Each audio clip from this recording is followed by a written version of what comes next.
दिव्या को देखने लड़के वाले आए हैं, लेकिन उनकी बातों से लग रहा है कि वो लंबी लंबी फेंक रहे हैं। हमारे यहाँ 5 कार हैं, 7 बाइक्स हैं, फिर भी हम बस से आए हैं। वो क्या है ना कि हमें दिखावे का बिल्कुल शौक नहीं है। बड़ा नेक ख्याल है बेटा। लेकिन खुद की गाड़ी में बैठना दिखावा थोड़ी ना होता है। अरे हम दिल्ली से आए हैं, वहाँ पोल्यूशन बहुत है ना, तो हम गाड़ी में नहीं निकलते हैं। हाँ, ये उससे भी बड़ा नेक ख्याल है बेटा। लेकिन अगर आपको पोल्यूशन की इतनी चिंता है तो घर में 5 कार और 7 बाइक क्यों रखी है? अरे इतने पैसे हैं, फुर्सत में क्या करेंगे, कुछ ना कुछ खरीद लेते हैं। अभी पिछले ही हफ्ते एक हेलीकॉप्टर खरीदने का सोच रहा था। तो क्यों नहीं खरीदा? अरे उसके पंखे हवा ज्यादा देते हैं, हमारी माँ को ठंड बहुत लगती है ना, अब बुजुर्गों का ध्यान रखना पड़ता है ना। अरे वाह वाह, ये तो बहुत बड़ा ऊंचा और नेक ख्याल है। हम कैसे मान ले कि ये लोग झूठ नहीं बोल रहे हैं? अरे हमारा परिवार झूठ नहीं बोलता। दिल्ली शहर में किसी से भी पूछ लीजिएगा, हमारे बेटे का बड़े लोगों में उठना बैठना है। हाँ। अरे छोटो चुप रह, इतने बड़े लोग हैं, झूठ क्यों बोलेंगे? हमारी फैक्ट्री है, और ऐसी फैक्ट्री कि यहाँ ग्राहक आया, इधर सामान बनाया जल्दी जल्दी, और हम हर काम ना जल्दी करते हैं। हाँ वही तो, तब जल्दी जल्दी अपनी बेटी का हाथ हमारे बेटे के हाथ में दे दीजिए। दिव्या के पिताजी दिव्या के भाई छोटू की एक भी बात न मानते हुए दिव्या की शादी दिल्ली के इस फेंकू परिवार में करवा देते हैं।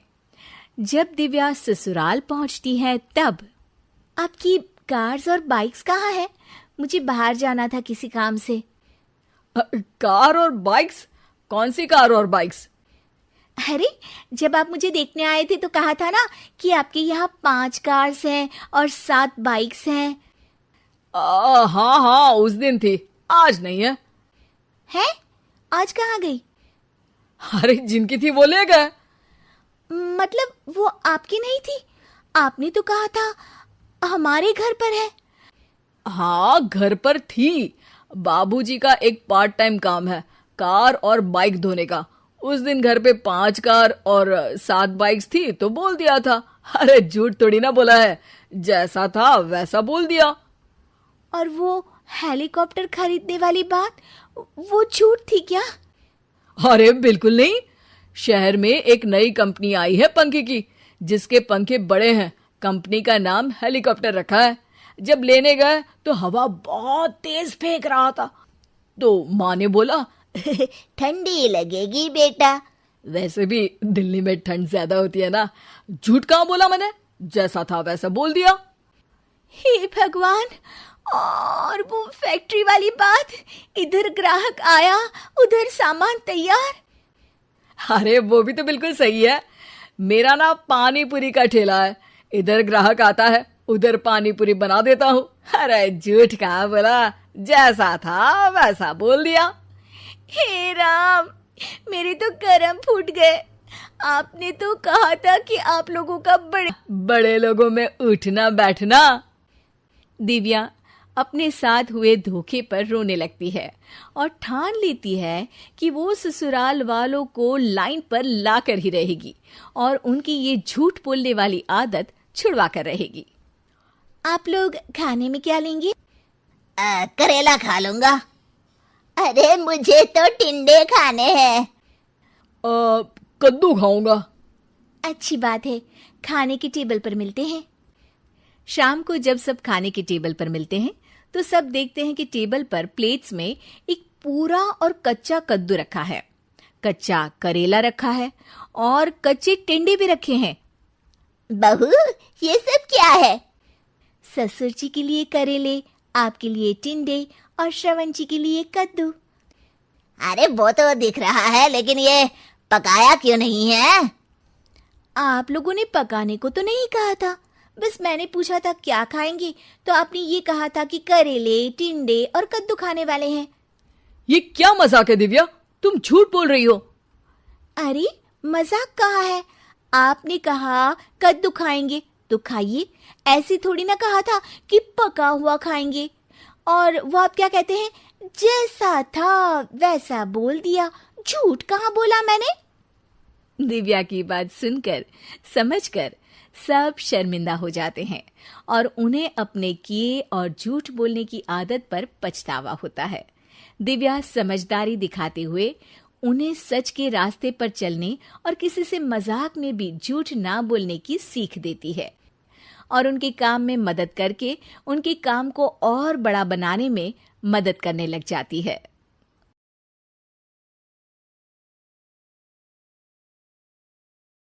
भाभी जरा मेरा टिफिन दे दो, कॉलेज के लिए लेट हो रही हूँ। ये ले बेटी तेरा टिफिन। तभी रमन भी वहां आ जाता है। माँ, तुम अकेले ही सारा काम क्यों कर रही हो? प्रतिज्ञा कहाँ है? तुम्हें उसकी फिटनेस का तो पता है ना, बैकयार्ड में एक्सरसाइज कर रही है। फिटनेस और एक्सरसाइज वगैरह ठीक है, लेकिन उसे घर के काम में तुम्हारी मदद भी तो करनी चाहिए। अरे ठीक है, सीख जाएगी। जब तक मैं हूं तुम्हें किस बात की फिक्र? हाँ। इसके बाद रमन और उसकी बहन दोनों घर से निकल जाते हैं और सास घर के कामों में व्यस्त हो जाती है।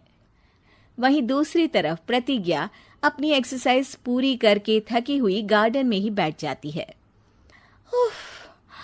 आज तो पूरे 2.5 घंटे एक्सरसाइज कर ली। Now I am tired. थोड़ी देर आराम करके फिर शाम को योगा करूंगी। प्रतिज्ञा अपने कमरे में जाकर सो जाती है। सुबह से शाम हो जाती है। रमन और रेखा भी घर वापस आ जाते हैं, पर प्रतिज्ञा अभी तक कमरे से बाहर नहीं निकलती, जिस पर एक बार फिर अपनी माँ को अकेले काम करते हुए देखकर रमन उनसे कहता है, माँ, तुम हर समय अकेले काम में लगी रहती हो। आखिर प्रतिज्ञा पूरा दिन करती क्या है? बेटा, वो थक कर आराम कर रही है, आ जाएगी। तुम हाथ मुंह धोकर डिनर करने आ जाओ। रमन बिना कुछ बोले वहां से चला जाता है। थोड़ी देर बाद वो सब डिनर करने बैठते हैं। तभी प्रतिज्ञा भी वहां आ जाती है और डिनर में बने खाने को देखकर बोलती है, मम्मी ये क्या, सब कुछ तला भुना बनाया है। यू नो, ऐसा खाना आप सब और मेरी हेल्थ के लिए कितना खराब है। प्रतिज्ञा, तुम खुद कभी माँ की मदद करती नहीं और ऊपर से खाने में नुक्स निकाल रही हो। अरे बहू, हम सबकी हेल्थ के बारे में ही तो सोच रही है। बहू, मुझे ना वो डाइट वाला और बिना घी तेल का खाना बनाना आता नहीं। कुछ नहीं होता मम्मी, वो भाभी बना लेगी। आखिर इतनी फिटनेस फ्रीक है, डाइट फूड बनाना भी जरूर आता होगा। वो सब डिनर करके सोने चले जाते हैं। अगली सुबह फिर हमेशा की तरह प्रतिज्ञा अपनी एक्सरसाइज और योगा करने लगती है और उसकी सास घर का सारा काम, जिसे करते हुए अचानक उनकी तबीयत खराब हो जाती है और सीने में दर्द शुरू हो जाता है। मर गई बहू। रमन, अरे कोई तो सुनो। और इसी बीच वे बेहोश हो जाती हैं। सास की आवाज सुनकर प्रतिज्ञा और उसका पति भागते हुए रसोई में आते हैं, जिसके बाद उन्हें लेकर अस्पताल जाते हैं। डॉक्टर प्रतिभा की सास का चेकअप करके कहते हैं, अरे इनका कोलेस्ट्रॉल लेवल तो बहुत हाई है और दिल भी कमजोर होता जा रहा है। इनका लाइफस्टाइल और खाने पीने की आदत बदलनी होगी। सिर्फ light and non oily food ही खाना है और कुछ समय तक पूरा रेस्ट, साथ में कुछ एक्सरसाइज या योगा करे तो अच्छा रहेगा। पूरी जांच के बाद डॉक्टर उन्हें घर भेज देते हैं। अब घर का सारा काम प्रतिज्ञा को करना पड़ता है, जिससे वो अपनी है। फिर हम ऐसा खाना क्यों खाएं? प्रतिज्ञा किसी की बात पर कोई ध्यान दिए बिना सास को बढ़िया एक्सरसाइज कराने के साथ कुछ ना कुछ गड़बड़ करते हुए घर का काम करती रहती है। एक शाम रमन प्रतिज्ञा से चाय मांगता है। ये लीजिए, पर मैंने इसमें चीनी थोड़ी कम डाली है। रमन चाय पीता है और तुरंत ही उसे दोबारा कप में पलट देता है। अर्र, कौन सा जहर है? अरे जहां खाने में नमक डालना होता है वहां डालती नहीं और इसमें नमक ही नमक भर दिया। उई माँ, सॉरी, मैं दूसरी चाय बना देती हूँ। अरे रहने दो, तुमसे फिटनेस का ध्यान रखने के अलावा और कुछ नहीं हो सकता। इसके बाद प्रतिज्ञा कपड़े धोने जाती है। जिसमें वो रंगीन और सफेद सब कपड़े एक जगह मिक्स कर देती है, जिससे एक कपड़े का रंग दूसरे पर चढ़ जाता है और उसी वजह से रेखा की नई ड्रेस खराब हो जाती है। भाभी, ये आपने क्या किया? मेरी नई ड्रेस थी, सारी खराब कर दी। सॉरी रेखा, मुझे पता नहीं था और मैंने सारे कपड़े एक साथ ही वॉशिंग मशीन में डाल दिए। जहां एक तरफ प्रतिज्ञा घर के हर काम में रोज कोई ना कोई ब्लंडर करती, वहीं सास को एक्सरसाइज कराने और हेल्दी फूड खिलाने में कोई कमी नहीं छोड़ती, जिस वजह से जल्द ही उसकी सास पहले से भी अच्छी हो जाती है। हेल्दी फूड तो ठीक है, पर बहू आज हम खीर बनाएंगे। मम्मी, मुझसे खाना तो ठीक तरह बनता नहीं, खीर कैसे बनाऊंगी? और अगर अच्छी नहीं बनी तो रमन गुस्सा हो जाएंगे। अरे कोई गुस्सा नहीं होगा, और देखना खीर भी बहुत स्वादिष्ट बनेगी। प्रतिज्ञा की सास उसके साथ रसोई में जाकर उसकी मदद करते हुए खीर बनाना सिखाती है, जिसे खाकर रमन तारीफ करते हुए कहता है, वाह क्या टेस्टी खीर बनी है, मजा आ गया आज तो। आज ये खीर प्रतिज्ञा ने बनाई है। क्या बात, आखिर तुम खाना बनाना सीख ही गई? पूरा तो नहीं सीखा, पर सीख रही हूँ। और इसमें मैं अपनी बहू की बिल्कुल वैसे ही मदद करूंगी जैसे इसने एक्सरसाइज करने में मेरी मदद की। अब प्रतिज्ञा घर के काम में सास की मदद करने लगती है और उसकी सास एक्सरसाइज में प्रतिज्ञा को कंपनी देने लगती है, जिस पर दोनों सास बहू की जोड़ी को देखकर रेखा और रमन भी इंस्पायर हो जाते हैं। आज के बाद हम भी आपके साथ एक्सरसाइज करेंगे।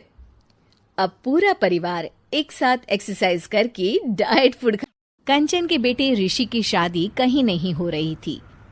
एक तो ऋषि मोटा, ऊपर से कमाई भी कोई खास नहीं, लेकिन कंचन को तो शौक था मॉडर्न बहू लाने का, और उसे एक दिन ऐसी लड़की मिल भी जाती है। हमें तो आपका ऋषि बहुत पसंद है, लेकिन मैं आपको साफ साफ बता देती हूँ, मेरी बेटी के शौक थोड़े से अलग है बहन जी। अरे बहन, हमें सब पसंद है। आपकी प्रियंका जैसी लड़की की तलाश मुझे कब से थी। जींस पहनकर अंग्रेजी में गिटर पिटर बोला करे। अरे बहन जरा सुन तो लो, मेरी बेटी के शौक क्या क्या है। अरे नहीं नहीं बहन, बस लड़की को देख लिया तो सब कुछ देख लिया। आप ना शादी की तैयारी करो, और वो जरा सामान की लिस्ट भी दी है ना मैंने। हाँ बहन जी, सारा सामान शादी से एक दिन पहले ही आपके दरवाजे आ जाएगा। मजा आ गया, मजा आ गया। अब तो बस आप शादी की तैयारी करो। प्रियंका के माता पिता के जाने के बाद कंचन का पति उससे कहता है, अरे भाग्यवान, तुम तो कुछ ज्यादा ही जल्दी दिखा रही थी शादी की। अरे बोलने तो देती, लड़की की माँ क्या बोलना चाह रही थी। अरे आप चुप रहिए जी, कुछ पता भी है आपको, बस मुफ्त में बोले जा रहे हैं। मेरी दोस्त शशि की बहू देखी, लंबी पतली और पढ़ी लिखी, हजारों में कमाई और संस्कारी भी। अरे पर जब वो मेरी बहू देखेगी तो जल भुन जाएगी। लेकिन तुम तो शादी ऋषि के लिए कर रही हो ना, या शशि के लिए? तुम्हारा लड़का कुछ कमाता भी नहीं है और शरीर भी भगवान की दुआ से फूलता ही जा रहा है। फिर बोले आप हैं? फिर बोले आप? मैंने कहा ना, प्रियंका जैसी जींस पहनकर अंग्रेजी झाड़ने वाली बहू किस्मत वालों को ही मिलती है। चुप रहिए आप। पति के लाख कहने पर भी कंचन ऋषि की शादी प्रियंका से करवा देती है, लेकिन प्रियंका जैसे ही घर में आती है वैसे ही जोर जोर से चिल्लाकर नाचने लगती है। आज मेरे यार की शादी है, आज मेरे यार की शादी है। बहू क्यों नहीं, हम भी नाचेंगे। अरे नाचो नाचो जी, मुंह क्या देख रहे हो, चलो चलो नाचो, बहू कह रही है। कंचन ये कहकर प्रियंका के साथ नाचने लगती है। ऋषि और उसके पिता वहां से चले जाते हैं। अगले दिन कंचन अपनी सहेलियों को प्रियंका से मिलवाने के लिए घर बुलाती है, जहां शशि भी आती है। अरे शशि, कैसी हो? मैं ना तुम्हें प्रियंका से मिलवाती हूँ। अरे सच में बहुत ही एडवांस सोच की लड़की है, कितने मॉडर्न ख्यालात है उसके, पता है तुम्हें? अरे हाँ कंचन, जरूर। बच्चों की शादी अच्छी ही होनी चाहिए। और वैसे भी तुझे तो शुरू से ही ऊंचे ख्याल की बहू चाहिए थी। तभी कंचन की सहेली कहती है, अरे कंचन, बुलाओ ना प्रियंका को, हम भी मिल ले। अरे बहू प्रियंका, जरा बाहर तो आना। कई बार आवाज देने के बाद भी प्रियंका बाहर नहीं आती है तो कंचन को बुरा लग जाता है। वो उसे लेकर बाहर आती है, लेकिन ये क्या, प्रियंका लड़खड़ाती हुई बाहर आती है और उसके हाथ में शराब की बोतल होती है। हालांकि शराब पीना स्वास्थ्य के लिए हानिकारक होता है और ये हमारी किडनी के लिए बहुत ही खतरनाक है, लेकिन कंचन की बहू प्रियंका पूरे नशे में होती है। अरे इतने सारे लोग। ये कहकर वो शशि के पास जाती है। आंटी जी, पत्ते खेलेंगी, पत्ते। अरे दूर हो, दूर हो, तुम्हारे मुंह से तो शराब की बदबू आ रही है। अरे कंचन, माना तुम्हें मॉडर्न बहू चाहिए, लेकिन आधुनिकता का मतलब ये तो नहीं ना। बुरा ना मानना कंचन, तुम्हें पता था कि तुम्हारे बेटे की कमाई और शरीर दोनों ही ठीक नहीं है, तो तुम्हें उसी हिसाब की लड़की से शादी करवानी चाहिए थी। ऐसा कहकर सभी औरतें वहां से चली जाती है। तभी प्रियंका की माँ कंचन के घर आती है। अरे बहन जी, बड़ी चालाक निकली आप तो। बिना बताए अपनी पियक्कड़ बेटी मेरे लायक बेटे के गले में बांध दी। आय हाय, बड़ी आई बिना बताए। उस दिन जब मैं ये बात बता रही थी तो तुम तो सुनने को भी तैयार नहीं थी। अब भुगतो तुम। ये कहकर वो माँ से वापस चली जाती है। सबके जाने के बाद कंचन अपना सर पकड़ लेती है। हाय रे, आधुनिकता की अंधी दाड़ में मैं अपनी संस्कृति ही भूल बैठी थी। अब तो राम ही बचाए मुझे।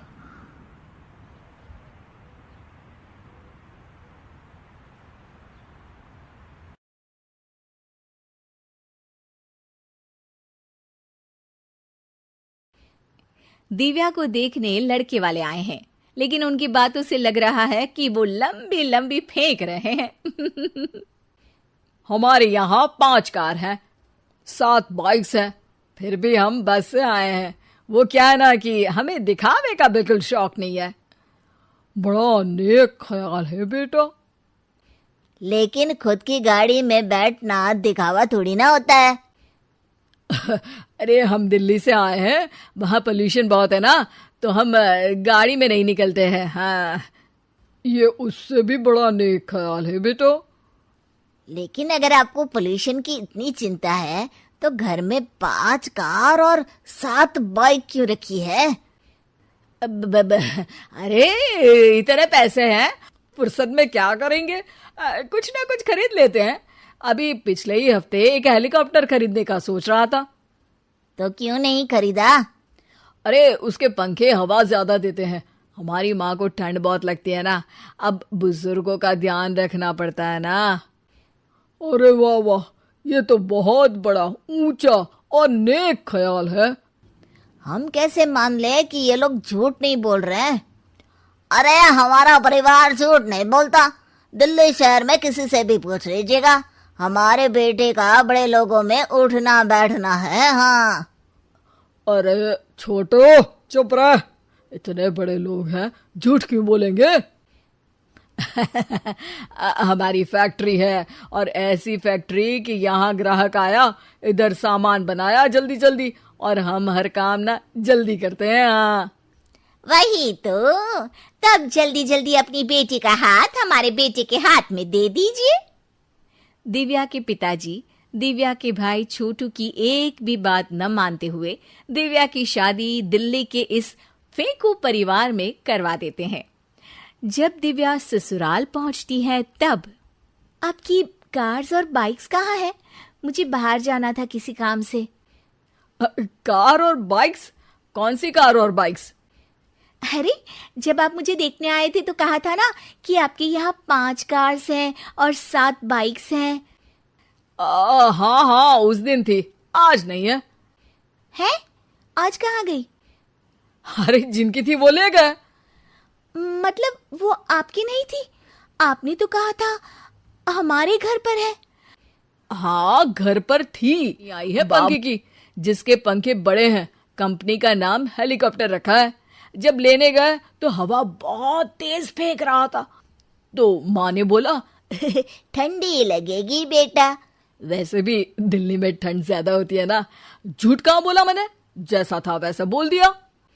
हे भगवान, और वो फैक्ट्री वाली बात, इधर ग्राहक आया उधर सामान तैयार। अरे वो भी तो बिल्कुल सही है। मेरा ना पानी पूरी का ठेला है, इधर ग्राहक आता है उधर पानी पूरी बना देता हूँ। अरे झूठ कहाँ बोला, जैसा था वैसा बोल दिया। हे राम, मेरे तो कर्म फूट गए।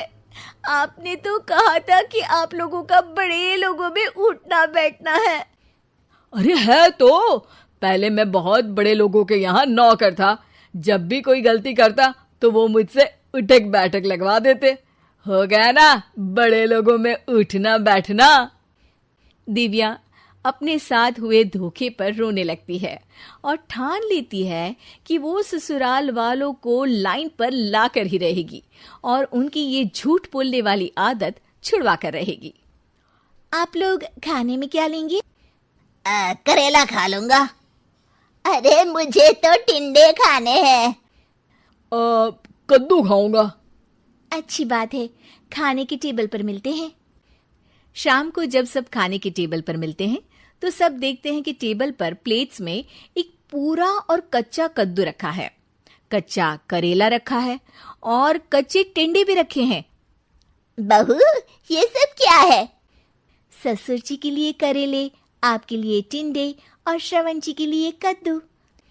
अरे वो तो दिख रहा है, लेकिन ये पकाया क्यों नहीं है? आप लोगों ने पकाने को तो नहीं कहा था, बस मैंने पूछा था क्या खाएंगे, तो आपने ये कहा था कि करेले, टिंडे और कद्दू खाने वाले हैं। ये क्या मजाक है दिव्या, तुम झूठ बोल रही हो। अरे मजाक कहाँ है? आपने कहा कद्दू खाएंगे तो खाइए, ऐसे थोड़ी ना कहा था कि पका हुआ खाएंगे। और वो आप क्या कहते हैं, जैसा था वैसा बोल दिया। झूठ कहाँ बोला मैंने? दिव्या की बात सुनकर समझकर सब शर्मिंदा हो जाते हैं और उन्हें अपने किए और झूठ बोलने की आदत पर पछतावा होता है। दिव्या समझदारी दिखाते हुए उन्हें सच के रास्ते पर चलने और किसी से मजाक में भी झूठ ना बोलने की सीख देती है और उनके काम में मदद करके उनके काम को और बड़ा बनाने में मदद करने लग जाती है।